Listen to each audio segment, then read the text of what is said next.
जैसे मान लो कंडक्टर है मेरे पास, कंडक्टर है मेरे पास, ठीक है। ये कंडक्टर कहां पर लगे? एटमॉस्फेयर में लगे, आउटसाइड होम, जिसके आसपास क्या है? एयर है कि नहीं है, ठीक है। तो यहां पर क्या होगा कि अगर मैं इस पर वोल्टेज अप्लाई करता हूं, अगर वोल्टेज अप्लाई करते तो यहां पर क्या एक्चुअली चार्जेस है कि नहीं है? वोल्टेज मतलब चार्जेस। तो यहां पर क्या होगा कि जैसे सर वोल्टेज लगाएंगे तो इसके आसपास की एयर क्या होने लग जाएगी? आयनाइज होगी कि नहीं होगी? इसके आसपास की एयर क्या हो जाएगी? आयनाइज यहां पर होने लग जाएगी। आयनाइज होने लग जाएगी, इसका मतलब क्या है कि यहां पर मैं क्या बोल सकता हूं? आयंस आ गए कि नहीं आ गए? एयर में क्या प्रोड्यूस हो गया? आयंस प्रोड्यूस हो गया कि नहीं हो गया? आयंस मतलब क्या? आयंस अगर यहां पर बोल सकते हैं सफिशिएंट आयंस अगर यहां पर आ गए तो किसी भी चार्ज पार्टिकल को क्या कर सकते दे सकते हैं? एक मूवमेंट का पाथ दे सकते हैं कि दे सकते हैं? मतलब अगर मान लो इस पॉइंट पर करंट अवेलेबल है और यहां पर अगर आयंस आ गए तो करंट कहां यहां पर ट्रेवल कर जाएगा कि नहीं कर जाएगा? समझ में आया कि नहीं आया? तो यहां पर भी क्या है कि वोल्टेज अगर अपन बढ़ाते जाएंगे तो इसके आसपास की क्या हो जाएगी? एक मेजर एयर जो है आयनाइज यहां पर होने लग जाएगी। समझ में आया कि नहीं आया? अब अगर मेजर एयर आयनाइज यहां पर होने लग जाएगी तो मैं क्या बोल सकता हूं कि करंट जो है यहां पे फ्लो हो सकता है कि नहीं हो सकता है? बिल्कुल हो सकता है। और वही जो इफेक्ट है, वही जो यहाँ पर करंट का फ्लो जो है वो किस फॉर्म में हमें दिखता है? कई बार आपने देखा होगा बारिश के मौसम में जब ट्रांसमिशन लाइन के नीचे खड़े होते तो क्या होता है? एक आवाज आती है कि नहीं आती है? चिट चिट की आवाज आती है, हिसिंग नॉइस आती है, तो वो भी क्या है? कोरोना का पार्ट है। दूसरी चीज यहाँ पर बात करें, यहाँ पर कई बार आपको ब्लूइश लाइट भी दिखती है, क्योंकि मैंने तो देखी है, आपका नहीं पता है ना। तो यहाँ पर क्या है, जैसे अगर आप बारिश के मौसम में खासकर ज्यादा दिखता है कि यहाँ पर ब्लूइश लाइट आपको दिखती है वायर्स के आसपास, वो भी क्या है? कोरोना का ही पार्ट है। इसका मतलब क्या है कि वोल्टेज का लेवल क्या हो चुका है? इतना हाई हो चुका है कि आसपास के इतनी आयनाइज हो चुकी है कि अब करंट जो है एयर में भी फ्लो हो रहा है। समझ में आ रहा है कि नहीं आ रहा? ठीक। अब यहां पर हम क्या है कि सपोज यहां पर मैं एक इलेक्ट्रिकल एनर्जी लगा रहा हूं, मतलब अगर यहाँ वायर्स की बात करें तो करंट फ्लो हो रहा है, इसके अक्रॉस क्या है? वोल्टेज है। तो एक्चुअली क्या है, एक इलेक्ट्रिकल अपने पैरामीटर्स यहाँ पर एक्ट कर रहे हैं कि नहीं कर रहे हैं? मतलब यहाँ पर इलेक्ट्रिकल एनर्जी पिक्चर पे है कि नहीं है? मतलब कुछ सप्लाई हमने किया इलेक्ट्रिकल एनर्जी कहां पर? सेंडिंग एंड पर। और हम क्या चाहते हैं कि मैक्सिमम पार्ट हमें कहां पर मिल जाए? रिसीविंग एंड पर। लेकिन यहां पर जो इलेक्ट्रिकल एनर्जी है जैसे यहां पर आया तो ये क्या हो रहा है? इसका कुछ पार्ट जो है वो किसके फॉर्म में है? Noise energy. एक साउंड में प्रोड्यूस हो गया, साउंड एनर्जी प्रोड्यूस हो गया कि नहीं हो गया? कुछ पार्ट जो है मेरे को लाइट के फॉर्म में दिखने लग गया, तो लाइट एनर्जी में कन्वर्ट हो गया कि नहीं हो गया? अब क्या अभी साउंड एनर्जी और इस लाइट एनर्जी को रिकवर कर सकते हो क्या? मतलब जो साउंड यहाँ पर एटमॉस्फेयर पे चला गया, ये जो लाइट एटमॉस्फेयर में चली गया, इसको रिकवर कर सकते हो क्या? मतलब ये क्या हो गई? लॉस हो गई कि नहीं हो गई? तो जितना पार्ट मेरा एनर्जी में लॉस हो रहा है in the form of light and sound, इसको हम क्या बोलते हैं? Corona losses. ठीक है। अब बोले लॉस ऑफ एनर्जी क्या? Power into time. क्या हो जाएगा मेरे पास? एनर्जी। तो कुल मिला के वो अपने क्या हो जाएंगे? Corona losses. क्लियर हुआ कि नहीं हुआ? ठीक। तो जो प्राइमरी रीजन है कोरोना का वो क्या रहेगा हमेशा? क्योंकि आयनाइजेशन आयनाइजेशन कब आएगा? जब चार्जेस होंगे, वोल्टेज। प्राइमरी क्या है कोरोना का? Over voltage. क्लियर है कि नहीं? लेकिन अगर हम यहाँ पर बात करें कि बारिश आ गई, में मॉइस्चर है, तो यहाँ पर क्या बोल सकते हैं? ज्यादा आयनाइजेशन जल्दी जल्दी होगा, है ना। मतलब वो प्रोग्रेस कर सकता है। मतलब वही इफेक्ट अगर मान लो 100 किलो वोल्ट में अगर आना होता कोरोना, वो अब किस में आ जाएगा? 90 किलो वोल्ट में आ जाएगा, 80 में आ जाएगा। समझ में आया कि नहीं आया? वही चीज हमने यहाँ पर क्या देखी थी, याद करो कंडक्टर के पास, जब मेरा एकदम सर्कुलर शेप का कंडक्टर था तो वहां पर इलेक्ट्रिक फील्ड का इफेक्ट कम था, वहां पर चार्जेस कम स्टोर हो रहे थे। लेकिन जैसे मेरा शेप क्या हो गया? नॉन यूनिफॉर्म हो गया था, तो वहां पर क्या होगा? इलेक्ट्रिक फील्ड का इफेक्ट बढ़ गया था कि नहीं बढ़ गया था? रफ सरफेस पर ज्यादा चार्ज स्टोर हो सकते हैं कि नहीं हो सकते हैं, है ना। तो यहाँ पर अपन क्या बोल सकते हैं? इलेक्ट्रिक फील्ड वहां पर बढ़ गई, कोरोना लॉसेस वहां पर बढ़ गए। तो यहाँ पर क्या है कि प्राइमरी रीजन जो है कोरोना का वो सिर्फ क्या रहेगा? Over voltage. लेकिन जो अदर फैक्टर्स जैसे एटमॉस्फेरिक कंडीशन हो गया, शेप हो गया कंडक्टर का, साइज हो गया कंडक्टर का, और उसका स्मूथनेस हो गया, ये सब फैक्टर्स भी क्या करेंगे? इक्वली एक्ट करेंगे ताकि उसको प्रोग्रेस करा सके। समझ में आया कि नहीं आया? है ना। लाइट साउंड सब अपन ने देख लिया, ठीक है, और ये सब बता दिया, ठीक है। अब यहां पर आगे बात करते हैं कि देखो ये कंडक्टर अगर पास पास रहेंगे, ये कंडक्टर और ये कंडक्टर यही मैंने बना दिए हैं, ये अगर बात करूं कि पास पास रहेंगे तो इसका मतलब क्या है? इसके बीच में जो एयर है वो क्या है? कम है कि नहीं है?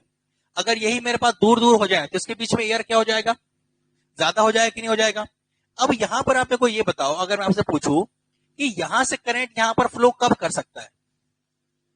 जब सपोज ये एक वायर है, एक ये वायर है, यहां से यहां पर करंट कब फ्लो हो सकता है? जब इसके बीच का इंसुलेटर क्या हो जाए? ब्रेक डाउन हो जाए, तभी हो सकता है कि नहीं हो सकता है? अभी करंट यहां से यहां जा रहा है, यहां नहीं जा सकता, क्यों? क्योंकि यहां पर इंसुलेटर है। लेकिन अगर ये ब्रेक हो जाए तो करंट यहां चले जाएगा नहीं चले जाएगा? बिल्कुल जाएगा।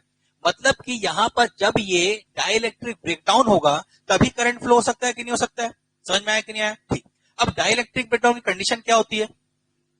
याद करो, अपन ने पढ़ा है। डाइलेक्ट्रिक ब्रेकडाउन कंडीशन क्या होती है? Very good. जो अपना मैक्सिमम इलेक्ट्रिक फील्ड जो है, अगर ये मेरा डाइलेक्ट्रिक स्ट्रेंथ ऑफ इंसुलेटर से ज्यादा हो जाए, जो भी मटेरियल अपन इस्तेमाल कर रहे हैं, अगर उसकी डाइलेक्ट्रिक स्ट्रेंथ से ज्यादा अगर इलेक्ट्रिक फील्ड आप लगा दोगे तो एक्चुअली क्या हो जाएगा? डाइलेक्ट्रिक यहां ब्रेकडाउन हो जाएगा। यहां पर इसके बीच में डाइलेक्ट्रिक क्या है? एयर है। तो मैं क्या बोल सकता हूं कि यदि जो मैं इलेक्ट्रिक फील्ड अप्लाई कर रहे हैं या फिर जो वोल्टेज लगाने से जो इलेक्ट्रिक फील्ड आ रहा है, अगर उसकी मैक्सिमम वैल्यू इस डाइलेक्ट्रिक स्ट्रेंथ ऑफ एयर से क्या हो जाए? ज्यादा हो जाए, तो यहां पर क्या हो जाएगा? ब्रेकडाउन हो जाएगा और करंट यहां पर फ्लो होने लग जाएगा। समझ में आया कि नहीं आया? एयर की डाइलेक्ट्रिक स्ट्रेंथ कितनी होती है? 30 किलो वोल्ट पर सेंटीमीटर, ये इसकी मैक्सिमम होती है। आरएमएस करना है, इसको रूट 2 से डिवाइड करो, 21.2 आ जाएगा। ठीक है ना? तो यहां पर अगर बात करूं मैं कि सपोज इसके बीच में जो अगर गैप है कितना है, अगर मान लेते 1 सेंटीमीटर गैप है, तो एटलीस्ट यहां पर 30 किलो वोल्ट जो है इससे ज्यादा नहीं होना चाहिए। अगर 30 किलो वोल्ट से ज्यादा होगा तो क्या हो जाएगा? करंट यहां से यहां फ्लो हो जाएगा, डाइलेक्ट्रिक ब्रेकडाउन ऑफ एयर हो जाएगा। इतनी बात समझ में आया कि नहीं आया? लिखो जरा। अच्छा, एक और चीज अपन ने याद करो, यहां पर लिखा था कि दो कंडक्टर के बीच की दूरी कितनी होनी चाहिए? याद करो, अपन ने एक चीज वो भी लिखा था, बंडल कंडक्टर अप्रोक्सीमेशन, उसमें भी ऐसा कुछ कुछ था। क्या था बंडल कंडक्टर अप्रोक्सीमेशन? जैसे अगर ऐसा एक सर्किट बना हुआ है, तो इसको आप डबल सर्किट लाइन बोलोगे या बंडल कंडक्टर बोले, किस बात पे डिपेंड करता था? हाँ, अरे इनके बीच का जो डिस्टेंस होता था वो इस स्पेसिंग से बहुत ज्यादा होना चाहिए, एटलीस्ट 15 टाइम्स ऑफ आर से ज्यादा होना चाहिए। और हमने यही बोला था कि जो मेरे कंडक्टर होते हैं इनके बीच के डिस्टेंस भी मुझे एटलीस्ट जो है कितनी रखनी चाहिए? At least greater than 15 times of R से ज्यादा रखनी चाहिए। और न्यूमेरिकल्स अपन ने देखा भी है कि बहुत ज्यादा डिस्टेंस वहां पर आती है। तो अब समझ में आया कि ये डिस्टेंस ज्यादा क्यों रखते हैं, क्यों ज्यादा रखेंगे? ताकि यहां पर जो मेरा कोरोना लॉसेस जो होने वाला है, जो कोरोना का इफेक्ट आने वाला है, वो कम वोल्टेज पे ना हो, उतनी डाइलेक्ट्रिक को ब्रेक करने के लिए और ज्यादा वोल्टेज लगाना पड़े, और शायद उतने ज्यादा वोल्टेज पे पर वर्क ही ना करे। तो हो सकता है अपना कोरोना लॉसेस यहाँ पर कम हो जाए। समझ में आया कि नहीं आया? पक्का। नेक्स्ट लिखिए, factors affecting corona loss. Factors affecting corona loss.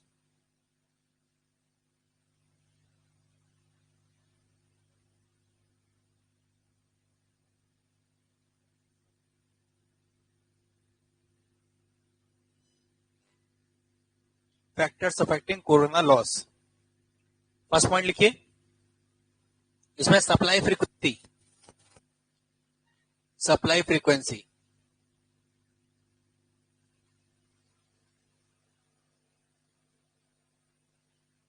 ठीक है। इसमें क्या होगा? एज फ्रीक्वेंसी इंक्रीजेस, तो कोरोना लॉसेस क्या होंगे? हाँ, अरे अभी क्वेश्चन करा दिया यार, आपको क्वेश्चन करा दिया। पहले 1 था, फिर 1.13 किलोवाट आ गया, उसके बाद भी मतलब पता नहीं क्या चल रहा है आप लोग। Corona losses increases. Second point, ये फोन आप में किसे बज रहा है? Spacing of the conductor.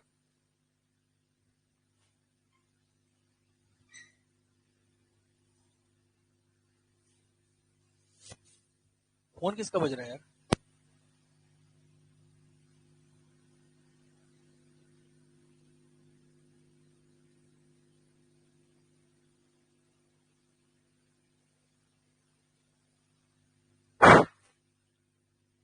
Spacing between the conductor. Spacing between the conductor.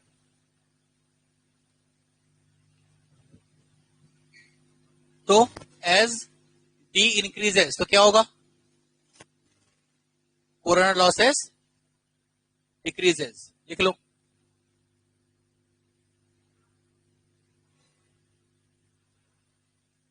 Next point, atmospheric condition. Atmospheric condition,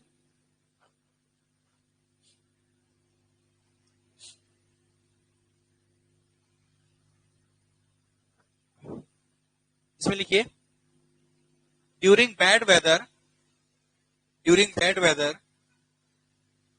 corona increases, during bad weather corona increases.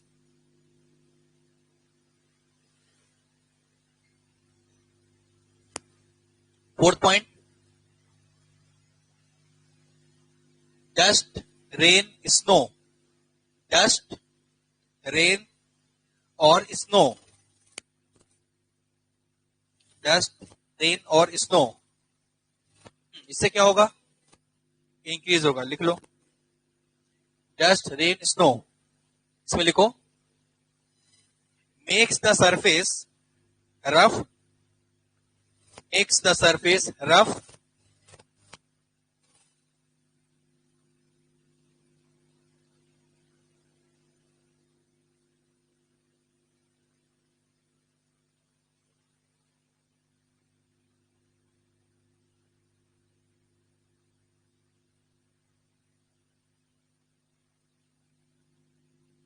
Corona losses increases. ये कर लो, M कम हो जाएगा, वीसी कम हो जाएगा, बी माइनस वीसी बढ़ जाएगा और corona losses यहां पर बढ़ जाएंगे।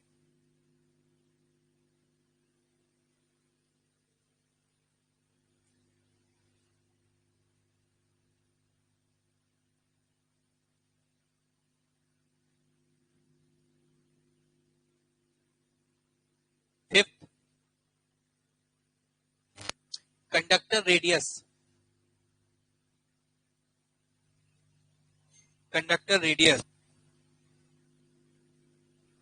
क्या होगा, रेडियस बढ़ाएंगे तो लिख लो, as radius increases corona decreases, corona losses decreases, radius increases corona losses decreases. ये कुल मिला के सारे क्वेश्चन है आपके एग्जाम के, ठीक है ना, जिसको पॉइंट्स के फॉर्म में मैंने लिखवाया आपको। फिर लिखो, सरफेस कंडीशन, सरफेस कंडीशन,